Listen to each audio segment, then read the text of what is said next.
오늘은 여러분과 함께 주보에 공지된 것처럼 사회문화적 배경에서 듣는 말씀의 은혜 마지막 5번째 시간입니다.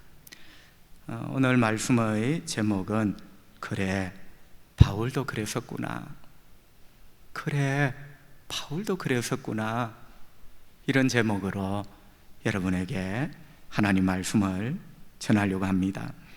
여러분, 며칠 전에 한 신문에 이런 기사가 떴습니다. 호주 과학자들이 연구를 했대요. 이게 우스갯소리가 아니고 과학자들의 얼마간의 표본 그리고 긴 세월 동안 연구한 결과예요.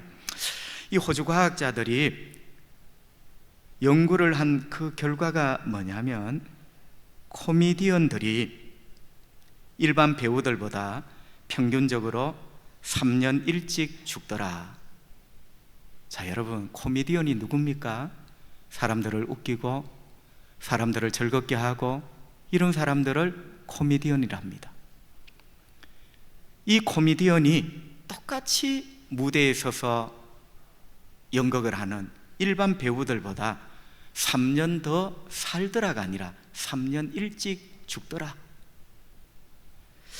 여러분, 제가 이 기사를 읽으면서 내심 많이 놀랐습니다.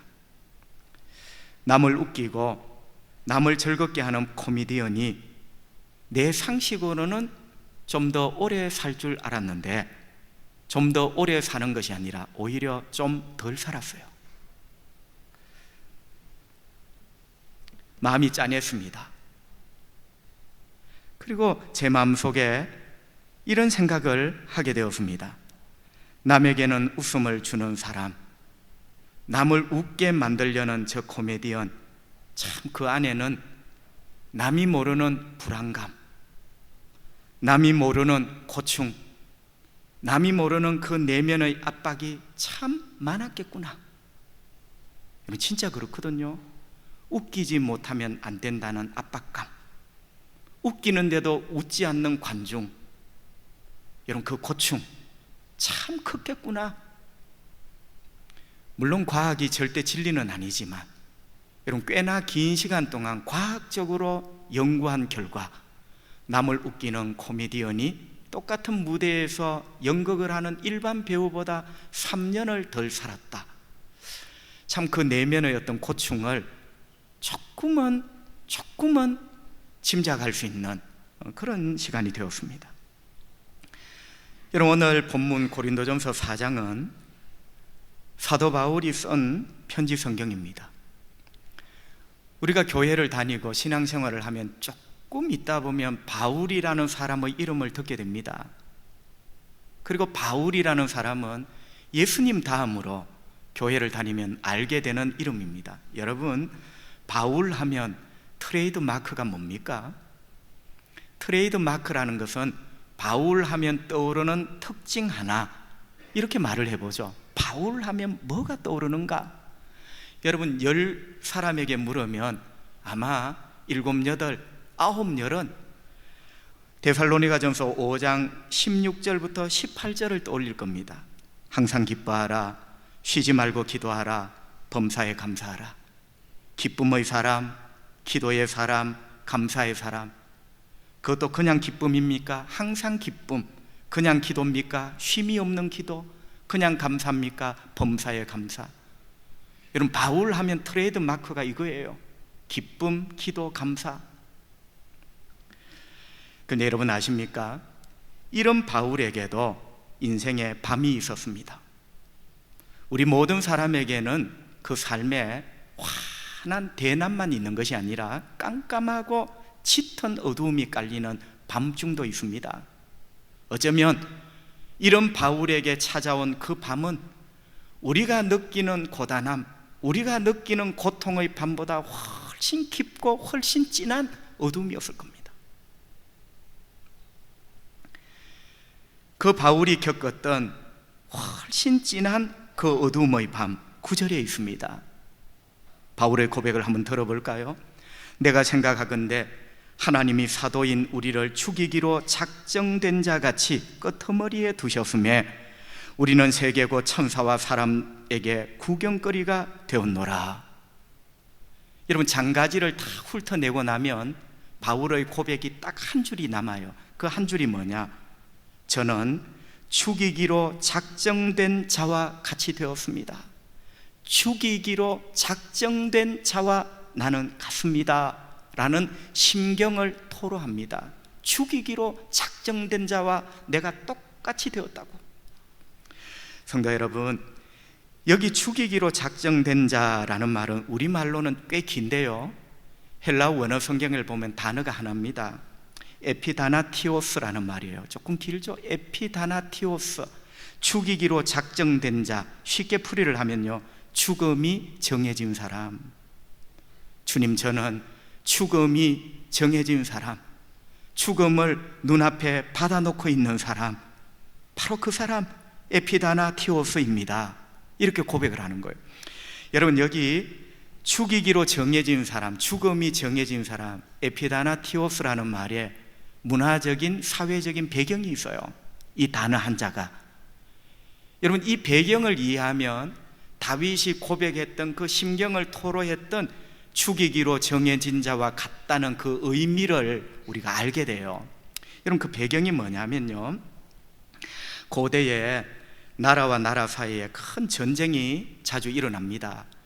여러분, 이 전쟁은요, 나라의 운명을 걸고 싸울 때가 많습니다. 이거 그냥 대충 싸우다가 또 해가 떨어지면 저녁에 가서 자고 그 다음날 아침에 또 싸우고, 이런 싸움이 아니에요. 사생 결단을 하는 전쟁들이 적지 않았습니다. 마침 우리 편이 이겼어요. 얼마나 감사한 일입니까? 우리 편이 이김으로 우리나라가 살았고 내 가정이 살고 내가 산 거예요. 자, 여러분, 우리 편이 이기고 나서 어떻게 합니까? 이제 우리나라로 돌아오게 되겠죠. 그 돌아오는 행렬, 그 돌아오는 행진을 우리는 개선이라 합니다. 그들이 들어오는 문을 개선문이라 하고, 그들이 부르는 승리의 노래를 개선가라 합니다. 자, 개선이라는 위대한 행진을 하면서 고국으로 돌아오게 되겠죠. 여러분, 옛날에 이런 장면을 배경으로 해서 찍은 영화들이 종종 나옵니다. 여러분, 그 영화 장면을 떠올려 보면요, 개선하며 들어오는데 나름대로 줄이 있어요. 줄. 막 그냥 들어오는 것이 아니고 서열이 있어요. 맨 앞에는 누구냐? 제일 공이 많은 대장. 여러분, 이 군대를 이끌었던 총대장이 제일 앞에 말을 타고 걸어오겠죠. 여러분, 그 뒤에는 또 이 장군의 휘하 장수들, 나름대로 그 전장의 들판에서 참 온 힘을 다하여 싸웠던 휘하 부하 장수들이 그 뒤를 또 말을 타고 따르겠죠.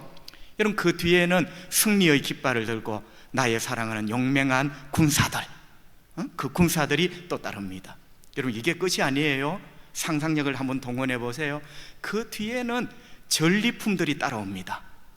여러분, 수레에 싸움에서 이긴 그런 보물들, 빼앗아온 값진 물건들을 수레에 싣고 따라옵니다. 이게 끝일까요? 아니에요. 제일 끄트머리에 따라오는 게 있어요. 전쟁 포로들. 여러분, 싸움에서 이기고 포로로 잡았던 적군들 있죠? 이것도 요즘은 사람이지만 옛날에는 전리품이에요. 여러분, 제일 끝에 손이 묶여진 채로 끌려오는, 따라오는 전쟁 포로들. 여러분, 이 사람들이 바로 에피타나티오스예요. 이 사람들이 바로 죽이기로 정해진 자 에피타나티오스예요. 여러분, 제일 끝에 손이 묶여 딸려오는, 끌려오는 그 포로, 왕관을 씌우려고 데리고 옵니까? 부귀영화를 주려고 그렇게 합니까? 아니죠. 죽이려고. 그래서 그 포로들은요, 에피타노티오스는 죽이기로 정해진 자예요. 그 포로들이 다 묶여서 따라오는 이 행렬, 여러분, 그게 고대 사회 문화적인 어떤 배경입니다. 여러분, 바울의 이 말을 들어보면요, 이런 장면이 그대로 나옵니다. 맨 처음 바울이 뭐라 합니까? 저는 죽이기로 정해진 사람과 같습니다. 주님, 제가 바로 에피다나티오스처럼 느껴집니다. 죽이기로 정해진 자, 내가 바로 지금 처지가 그런 처지고 내 마음이 그런 생각이 듭니다. 고백을 했어요. 자, 그러면서 9절에 한번 보세요. 9절에 뭐라 하냐면 하나님께서 나를 끄트머리에 두셨다. 여러분, 에피타나티오스는요, 그 자리가 끄트머리요, 끄트머리. 맨 끝에 하나님께서 나를 끄트머리에 두셨다. 장면이 똑같죠? 그리고 여러분, 구경거리가 되었다는 말이 있어요. 구경거리. 9절에 보면 여러분, 제일 끝에 손이 묶여 에피타나티오스, 죽이기로 정해진 자가 끌려오는데 사람들이, 여러분, 그 사람들을 동정하고 존경합니까? 아니죠. 구경하죠. 구경. 여러분, 구경한다는 말은 그 사람에게는요, 너무나 스치고 너무나 큰 조롱이고 비참함이에요. 그래서 바울이 고백하죠. 우리는 세계 곧 천사와 사람들에게 구경거리가 되었습니다. 자, 여러분, 고대 사회의 그 문화적인 배경 속에 주님, 저는 내 심정을 주님께 이야기하자면 저는 에피타나티오스, 죽이기로 정해진 자처럼 맨 끄트머리에서 끌려오는 자, 사람들이 나를 구경거리처럼 쳐다보고 있습니다. 여러분, 바울의 심경을 이렇게 토로를 하는 거죠. 한마디로 말하면 주님, 제가 지금 참 비참합니다. 내가 생각해도 내 마음이 참 비참하다는 것을 표현을 하고 있는 거예요. 여러분, 여기서 그치지 않고 이 바울의 이 비참한 심정, 이 심정을 바울은 한 군데에서 더 표현을 합니다. 13절 하반절인데요, 13절 하반절 바울의 고백을 또 한번 들어보겠습니다. 내가 지금까지 세상의 더러운 것 기억해 두세요. 더러운 것과 만물의 찌꺼기를 기억하세요. 찌꺼기같이 되었도다. 여러분, 유쾌한 구절은 아니죠. 자, 여러분, 더러운 것과 찌꺼기의 공통점, 이 둘을 묶으면 한마디로 말하면 쓰레기입니다. 주님, 제가 왜 쓰레기처럼 생각이 됩니까? 여러분, 앞에 하고 똑같아요. 에피타노티오스라는 말과 내가 쓰레기처럼 느껴진다는 말은 본질은 똑같은 거예요. 비참하다는 거예요. 여러분, 쓰레기인데 조금은 구분이 됩니다. 앞에 더러운 것은 어떤 쓰레기냐? 바닥에서 썰어 담은 쓰레기. 뒤에 찌꺼기는 어떤 쓰레기냐? 접시에서 닦아낸 쓰레기. 말하자면 음식물 찌꺼기죠. 그래서 우리말에도 찌꺼기, 여러분, 그 찌꺼기는 다른 찌꺼기 아니라 그릇에서 닦아낸 쓰레기, 음식물 찌꺼기를 말합니다. 아, 여러분, 참 쉽지 않죠, 그죠? 천하의 바울, 그 트레이드 마크가 기쁨, 기도, 감사인 사람이, 나는 맨 끄트머리에서 손이 묶여 끌려가는 자, 많은 사람들이 나를 쳐다보고 구경거리가 된 자, 마치 자기 자신이 쓰레기같이 된 기분, 이런 것들을 이렇게 표현을 하는 거죠.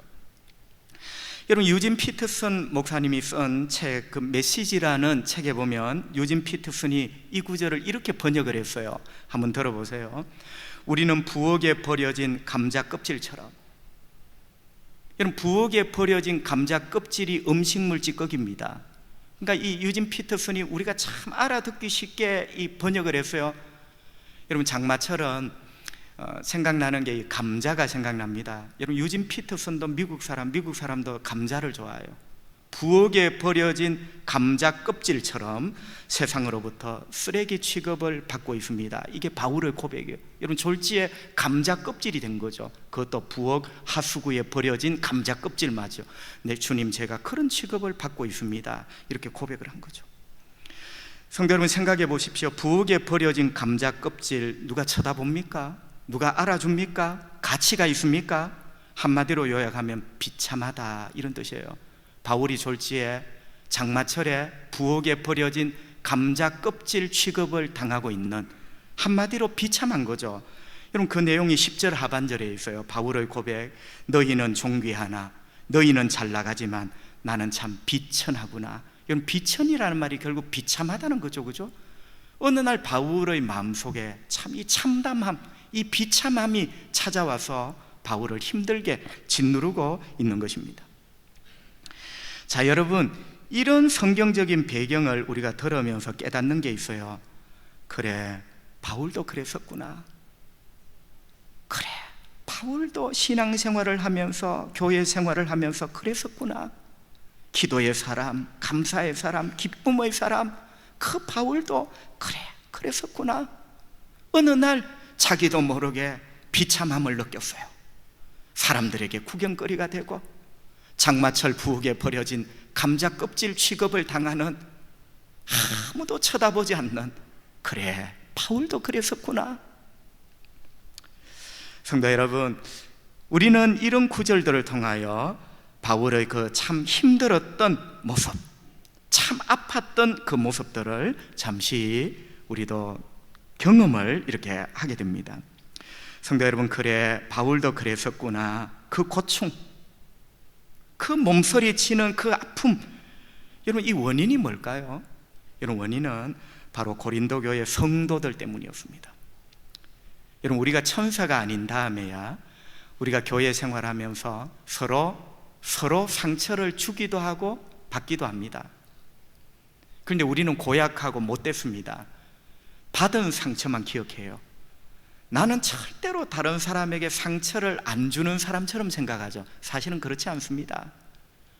곰곰이 생각해 보면 부지불식간에 우리는 상처를 주는 사람, 또 상처를 받는 사람. 여러분, 바울도 이 엄청난 이 아픔, 이 고통을 받았던 원인이 고린도 교회 성도들 때문이에요. 고린도 교회 성도들이 사도 바울, 영적인 아버지요 목회자인 바울을 장마철 부엌에 버려진 감자 껍질 취급을 한 거예요. 세상 사람이 그렇게 한 게 아니고. 아프죠? 그날 밤 몸서리치게 힘들었을 겁니다. 여러분, 고린도 교회 성도들은요 6절 7절에 보니까 은혜를 많이 받았어요. 그런데 여러분 아십니까? 고린도 교회 성도들이 은혜를 받았던 이 이유는 다 바울을 통하여 받은 거예요. 바울을 통하여. 그런데 은혜를 많이 받고 누리다 보니까 교만해졌습니다. 더 겸손하고 더 감사하며 살아야 될 터인데 많은 축복과 은혜 때문에 교만해진 거예요. 그래서 8절에 보니까 그 교만이 바울 앞에 거드름을 피우게 됩니다. 여러분, 고린도 교회 성도들이 피웠던 그 거드름을 한번 볼까요? 8절 성경은 이렇게 말씀합니다. 너희가 이미 배부르며 이미 풍성하며 우리 없이도 왕이 되었도다.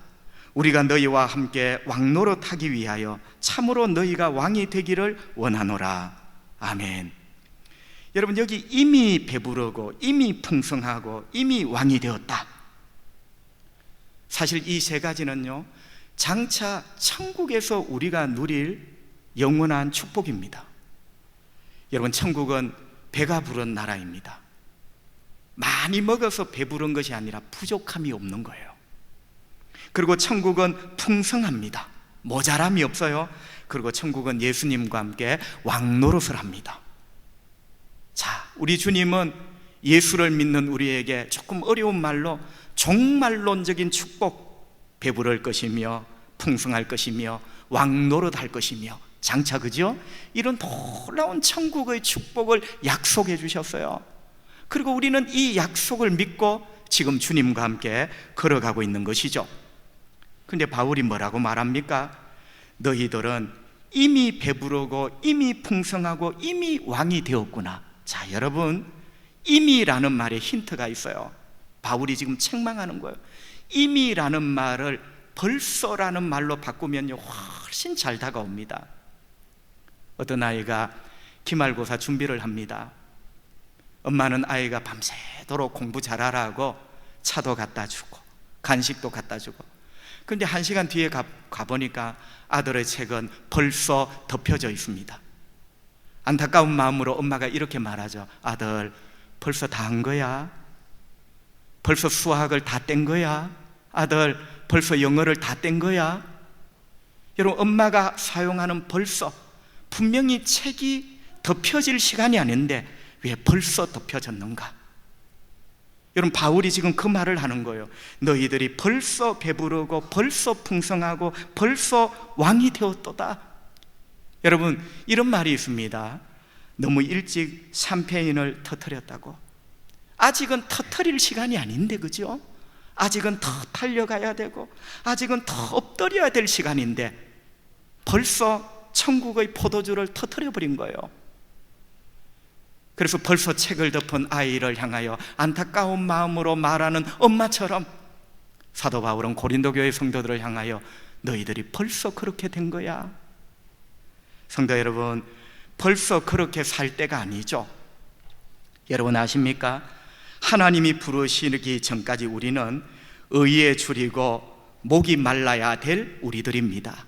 더 굶주리고 목이 말라 은혜를 간구하고, 그죠? 그런 우리가 벌써 배가 불렀도다. 보세요, 정확하게 대조가 돼요. 하나님이 부르시는 그날까지 어떻게 살아야 됩니까? 심령이 가난한 자로 살아야 되겠죠. 더 회개하며 주님을 소망하며. 그런데 바울이 뭐라 합니까? 너희는 벌써 풍요롭게 되었구나. 마음에 가난한 게 아무것도 없어요. 이미 믿음의 책을 덮었어요.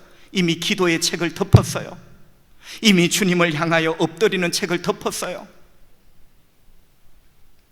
그리고 주님 부르시는 그날까지 어떻게 살아야 됩니까? 그저 남을 섬기고 남의 발을 닦아주는 종으로 살아야 되죠. 그런데 바울이 뭐라 합니까? 너희는 벌써 왕이 되었구나.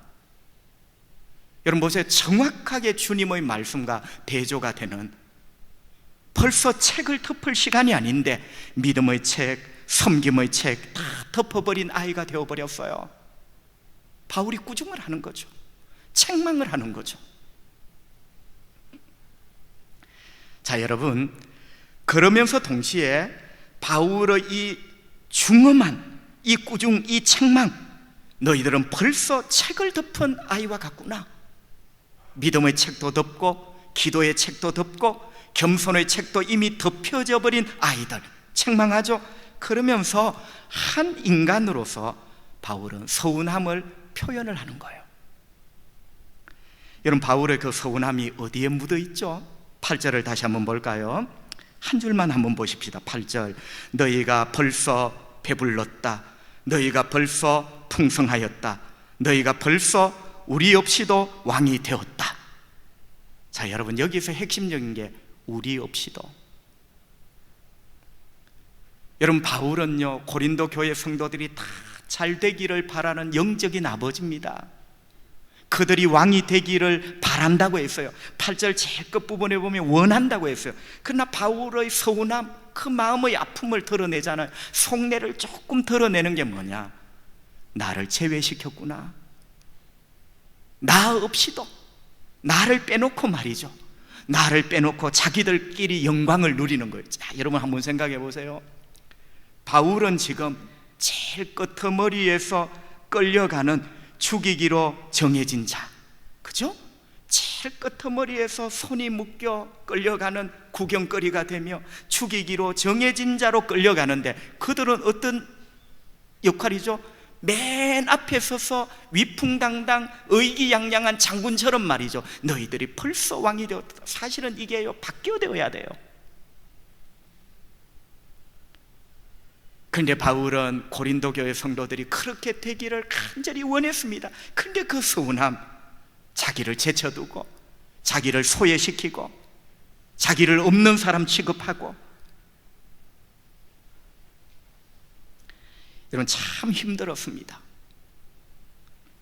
방금 전에도 말씀을 드린 것처럼 바울이 너무나 힘들었던 이유는 고린도전서 오늘 본문을 넘어 14절 15절에 보면, 여러분 바울이 고린도 교회의 영적인 아버지예요. 그래서 사랑하는 자녀같이 이런 말도 했어요. 고린도 교회는 바울에게 눈에 사랑하는 자식 같은 교회예요. 복음으로 낳았고 사랑으로 길렀어요. 여러분, 실제로 영적인 아버지 바울은 그들을 위하여 참 많은 희생과 수고를 했습니다. 그 많은 희생과 수고의 목록이 11절부터 13절이에요. 어떤 신학자는 11절부터 13절의 내용을 이런 제목을 붙였습니다. 아버지 바울의 희생 목록. 영적인 아버지 바울의 희생 목록, 수고 목록, 그게 11절부터 13절이에요. 여러분, 얼마나 수고했는지, 얼마나 희생했는지 영적인 아버지 바울의 수고 목록을 한번 보실까요? 11절부터 13절. 바로 이 시각까지 우리가 줄이고 목마르고 헐벗고 매맞으며 정처가 없고 또 수고하여 친히 손으로 일을 하며 모욕을 당한 적 축복하고 박해를 받은 적 참고 비방을 받은 적 권면하니 우리가 지금까지 세상의 더러운 것과 부엌에 버려진 감자 껍질같이 되었도다. 여러분, 7, 8개의 밑줄이 나옵니다. 참 희생하고 수고했구나. 여러분, 언제까지요? 11절에 보면 바로 이 시각까지, 이 편지를 쓰는 바로 이 시각까지 바울은 영적인 아버지로 고린도 교회 성도들, 그들을 위하여 이 수고와 이 희생을 한 거예요. 여러분, 11절을 눈을 크게 뜨고 보세요. 바로 이 시각까지, 바로 이 시각까지 펜에 잉크를 묻혀 이 편지를 쓰고 있는 바로 이 시간까지도 그들을 위하여 수고하고 희생하고 있는 아버지 바울. 그런데 그들은 이런 바울의 희생과 수고를 외면했어요. 바울 없이 왕노릇한 거예요. 바울은 끌려가는 사람, 구경거리가 되었는데 그들은 제일 앞에서 왕이 되어 의기양양하고 있습니다. 여러분, 바울이 단 한 번이라도 이런 데 걸맞는 대우를 해달라고 원한 적 없습니다. 그러나 바란 것은 아니지만 이 수고와 희생을 외면하고 모른 척한 채 부엌에 버려진 감자 껍질같이 취급을 했다는 거죠. 뭐죠? 배신감이죠. 뭐죠? 서운함이죠.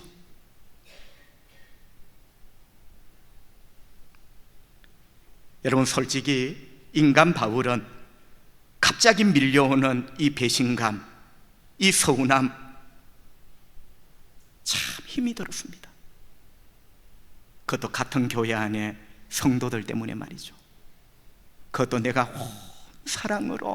온 사랑으로 그 사람을 키워냈는데 말이죠.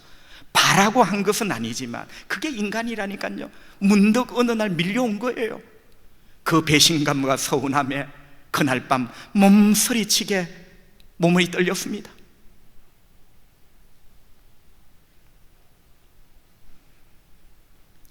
여러분, 여기서 우리는 이상한 위로를 받습니다.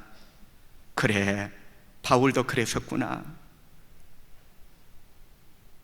여러분, 힘을 내십시오.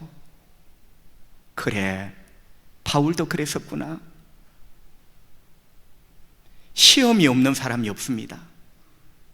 어려운 일을 겪지 않는 사람이 없습니다. 그래, 바울도 그랬었구나. 하지만 여러분, 우리의 위로가 여기에서 끝나면 안 되고요, 이런 상황을 잘 이겨내셔야 됩니다. 바울도 그랬었구나 하며 위로받는데 끝나면 안 돼요. 이겨내셔야 됩니다. 제가 몇 번 이야기를 했습니다. 어느 날 어린 손자 꼬맹이가 할아버지에게, 할아버지, 저 산 꼭대기에 있는 저 멋있는 소나무 있죠? 저 멋있는 소나무는 왜 저기에 있어요? 꼬맹이가 묻는 의도는 아마 여러 가지였을 거예요. 우문현답이라고. 할아버지는 이렇게 말했습니다. 지금까지 버텼으니 저기에 있지.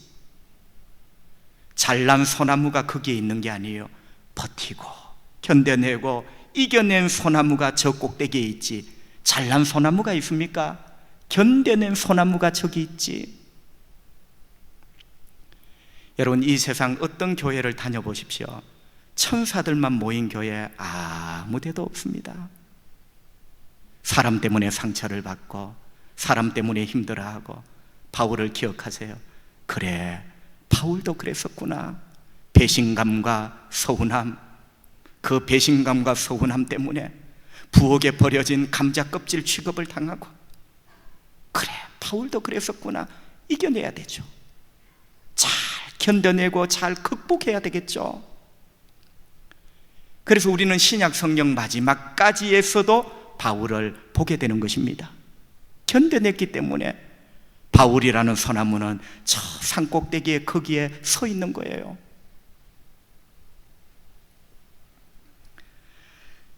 자, 여러분, 그러면 어떻게 우리가 이겨내고 극복할 수가 있죠? 관점을 분명히 해야 되겠죠. 관점. 여러분, 때로 왜 내 삶에 사람들은 배신하고 그렇게 내가 열심히 하는데 나에게 서운함과 소외감, 나를 이렇게 비참하게 만들까? 왜 그럴까요? 관점의 문제.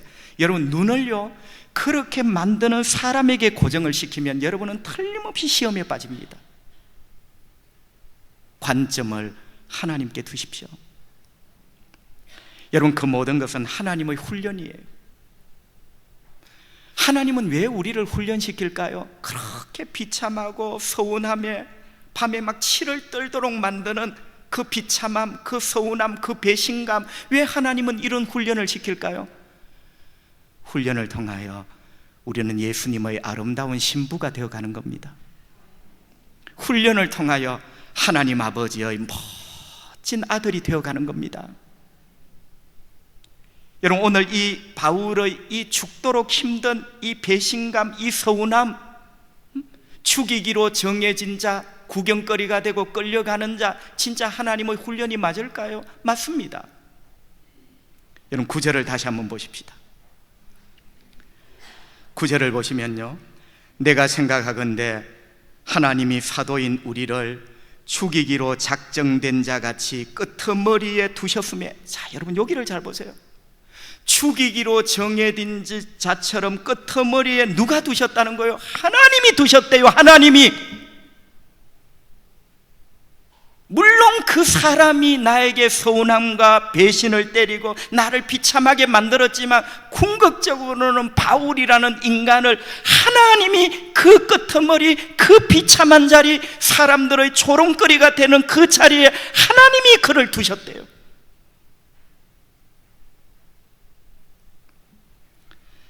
하나님은 어떤 훈련을 시키죠?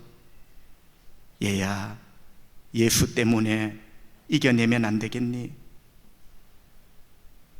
예수님 때문에 그 장면, 예수님 때문에 그 현장, 예수님 때문에 그 비참함을 이겨낼 수 없겠니? 여러분, 10절 상반절에 보면 바울이 이렇게 고백하죠. 우리는 그리스도 때문에 어리석으나, 바울이 답을 알아요. 그리스도 때문에. 이거는 하나님의 훈련이고, 이겨낼 수 있는 길은 예수님 때문에. 할렐루야. 여러분, 결국 이런 이야기입니다. 하나님이 이렇게 말씀하시죠. 김 집사, 내가 너의 열심을 알지. 네가 우리 초량교회에 얼마나 수고하고 밤낮으로 뛰는지, 김 집사, 내가 너의 수고를 알지. 그런데 김 집사야, 만약에 사람들이 이런 너를 부엌에 버려진 감자 껍질처럼 취급하고 이렇게 열심히 수고하고 헌신한 이런 너를 사람들이 맨 끄트머리에 끌려가는 자처럼 구경거리로 취급할 때, 너는 예수 때문에 그 배신감을 이겨낼 수 있고, 너는 예수 때문에 그 서운함을 이겨낼 수 있느냐?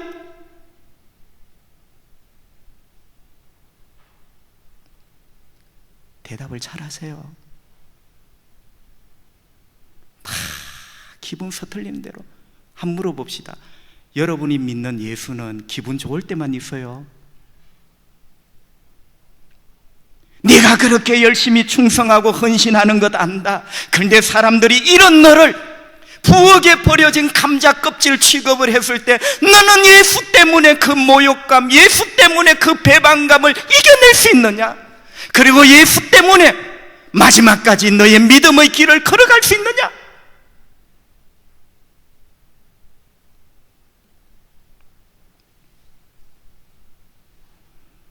바울은 걸어갔습니다. 그게 진정한 승리죠. 성도 여러분, 초점이 나에게서, 그들에게서 예수님에게로 옮겨지면 답이 보입니다. 자, 초점을 나에게 맞추면요, 억울해 죽어, 서운해 죽어, 미워 죽어. 초점을 또 그들에게 맞추면요, 나에게 상처를 준 그들 진짜 미워 죽어요. 상처를 받은 나에게 맞추는 것도 답이 아니에요. 배신을 때리고 서운함을 준 그들에게 초점을 맞추어도 인생에 답이 없어요. 그런데 여러분 아십니까? 초점을 예수님께 두면 그 전에 보이지 않던 답이 보입니다. 할렐루야. 예수님께 맞추면요 답이 보여요. 예수님 때문에 참을 수 있고, 예수님 때문에 이겨낼 수 있고. 왜? 예수님도 그 길을 갔거든요. 그래, 바울도 그랬었구나. 바울도 그 길을 갔거든요. 예수님 때문에. 셰익스피어의 그 비극 작품 햄릿이라는 작품에 나오는 명대사, 우리가 책은 안 읽어봤지만 외우는 대사 하나가 있습니다. 죽느냐 사느냐 그것이 문제로다. 여러분, 우리 인생의 어떤 목적, 내가 죽느냐 사느냐, 나는 살아야 된다, 나는 죽어야 된다, 내가 살기 위해서 너를 죽여야 된다, 내 혼자 죽을 수 없다, 사느냐 죽느냐 그것이 문제로다. 여러분, 바울에게 사느냐 죽느냐가 문제였을까요? 여러분, 바울에게는 사느냐 죽느냐가 문제가 아니었습니다. 그럼 바울에게 진짜 문제, 그것이 문제로다, 그것이 무엇일까요? 빌립보서 1장 20절, 나의 간절한 기대와 소망을 따라 아무 일에든지 부끄러워하지 아니하고 지금도 전과 같이 온전히 담대하여 살든지 죽든지. 바울에도 삶이 있고 바울에게도 죽음이 있어요. 사느냐 죽느냐, 죽느냐 사느냐가 문제가 아니라 그 다음 말씀 보세요. 내가 살든지 죽든지 진짜 문제가 뭐냐? 이것이 내 몸에서 예수 그리스도가 존귀하게 되느냐 안 되느냐가 문제로다. 여러분, 내가 상처받고 내가 삐지는 게 문제가 아니에요. 나의 이 고통, 이 배신감, 이 서운함을 통하여 내가 어떤 결정, 내가 어떤 행동을 따르냐 따라 예수 그리스도가, 내가 믿는 예수님이 존귀하게 될 수도 있고 예수님이 추락할 수도 있는 거예요. 그것이 문제로다. 바울은요 언제나 자기의 삶, 행동의 결단을 이 기준에 내가 사느냐 죽느냐가 아니라 예수 그리스도가 존귀하게 되느냐, 예수 그리스도가 존귀하게 되지 않느냐, 이것이 문제로다. 그래, 바울도 그랬었구나. 소외감, 서운함, 배신감에 치를 떤 밤, 말로 닿을 수 없는 내면의 고통, 고뇌의 상황들이 펼쳐졌습니다. 끌려가는 마지막 끄트머리에 있는 포로, 온 세상 사람들이 쳐다보는 구경거리의 조롱, 부엌에 버려진 감자 껍질처럼 참으로 초라하고 초라하게 되어버린 자기 자신의 모습. 하지만 바울은 예수님 때문에 이겨냈습니다. 왜? 그에게 문제는 내가 감자 알맹이가 되느냐 껍질이 되느냐가 문제가 아니었어요. 그에게 진짜 문제는 어떻게 하든지 나를 통하여 예수님이 드러나야 된다. 어떻게 하든지 나를 통하여 예수님의 이름이 드러나야 된다. 그래서 바울은 저 산꼭대기에 멋있는 소나무가 되어 신약 성경 마지막까지 그의 이름이 남아있는 겁니다. 저와 여러분도 이 멋진 길을 잘 달려갈 수 있기를 주님의 이름으로 축복합니다. 기도하겠습니다. 그래, 바울도 그랬었구나. 힘들고 고통스러웠던 밤, 배신감과 소외감과 서운함, 참으로 힘들었던 밤. 그래, 바울도 그랬었구나. 하나님 아버지, 오늘 이 시간 상처 입은 우리 모든 성도들이 있다면 위로해 주시고, 단순히 이 말씀의 위로가 되는 것이 아니라 바울이 이겨내었던 예수 때문에 내가 비록 감자 껍질 취급을 당하고 끄트머리에 끌려가는 자, 구경거리 취급을 당했지만 그래도 예수님 때문에 이겨내고, 그래도 나를 통하여 예수 그리스도가 드러나기를 원했던 바울, 주님, 우리도 그 길을 걷고 싶습니다. 주님, 이 시간 눈을 뜨기 전에 병든 자를 고쳐주시고 우리의 오장육부의 모든 악하고 더러운 병들이 예수의 이름으로 깨끗하게 치유되게 하여 주시고, 마음이 아픈 자 고쳐주시옵소서. 인생이 아픈 자 치료하여 주시옵소서. 살 소망이 없는 자 소망을 주시옵소서. 일어날 힘이 없는 자 힘을 주시옵소서. 도움이 없는 자 주님이 도움이 되어 주시옵소서. 피난처가 없는 자 주님이 피난처가 되어 주시옵소서. 이번 한 주간도 내 사랑하는 주님 때문에 승리하는 복된 한 주간이 되기를 원하옵고, 예수님 거룩하신 이름으로 기도하옵나이다. 아멘.